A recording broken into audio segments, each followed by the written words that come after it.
A $130 purchase just cost someone $14,000. They have no idea it happened.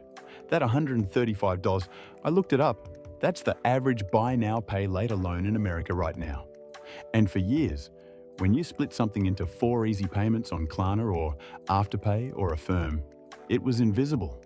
Didn't touch your credit score. Didn't show up anywhere. Phantom debt, they called it. That changed, quietly. And the timing is terrible for millions of people who are still treating BNPL like free money. I'm going to show you exactly what changed, why a single missed BNPL payment can now cost you $14,000 on a mortgage. And this is the part that got me, how the credit bureaus aren't even required to tell you they're collecting this data. By the end of this, you'll know how to check whether your BNPL history is already on your credit file, and what to do about it if it is. Before we go any further, I'm not here to tell you BNPL is evil. I use it. A lot of people use it for things they genuinely need, especially right now when 54% of BNPL users say they can't make ends meet without it. That number is from LendingTree's 2026 tracker, and it stopped me cold when I saw it. We're not talking about people buying luxury items on Afterpay. We're talking about people buying groceries on Klarna. The rate of that doubled since 2024. So this is not a lecture, this is math. And the math just changed. Here's what most people think they know about BNPL and credit scores. Nothing happens. You split your purchase into 4 payments, you pay them, life goes on, your score is untouched. That was true. Past tense. In June 2025, and I want you to notice that this happened quietly, without a single push notification from Klarna. FICO launched Score 10 BNPL. It's a new scoring model that specifically incorporates buy now, pay later payment behavior. And lender adoption of this model has been accelerating all through 2026. Meanwhile, in May 2026, 4 US senators sent formal letters to Equifax, Experian, and TransUnion demanding answers about how they're handling BNPL data. Senators Warren, Blumenthal, Duckworth, Hirano. They set a May 18th deadline. That's not a coincidence. They know something is shifting and millions of Americans don't. Here's the number I want you to sit with. The average FICO score just hit 714. That is the lowest it has been in 12 years. Let me show you the math, because this is where it gets real. Your credit score affects your mortgage interest rate. Not slightly, significantly. The difference between a 740 FICO score and a 700 FICO score on a $350,000 mortgage at today's rates, I ran this, is roughly $14,000 in extra interest over the life of the loan. 40 points. That's all. 40 points separates a good rate from a mediocre one right now. And according to LendingTree, 47% of BNPL users in 2026 have missed at least one payment in the past year. That's up 13 percentage points in 2 years. So here's the chain. You split a $135 Klarna purchase into 4 payments. You forget about payment 3.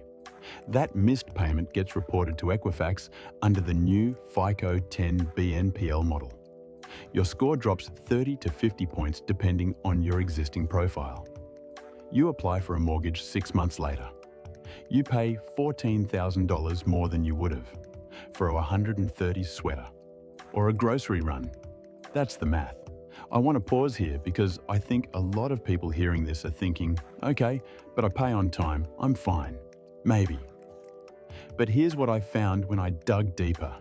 It's not just about missed payments anymore. There's a second layer to this that almost nobody's talking about. It's called behavior-based scoring, and it goes beyond whether you pay on time. The old credit model was a snapshot. What's your balance right now? Did you pay last month? Fine, you're good. The new model watches patterns. Do you carry a BNPL balance constantly? Do you stack multiple BNPL loans simultaneously? Klarna for clothes, Afterpay for electronics, Affirm for furniture? That pattern, even if every payment is on time, is starting to signal overextension to lenders. I counted my own BNPL open loans when I was researching this. I had 4, all current, all on time.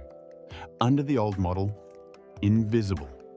Under the new model, I'm someone who can't afford to pay full price for anything. That's a different story than pays on time. Let me show you something that actually surprised me.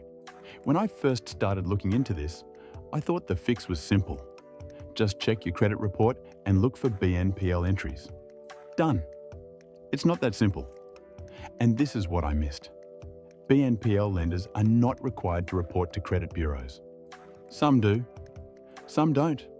Klarna reports to Experian in some markets, but not others. Affirm reports some loans, but not all. Afterpay has been inconsistent.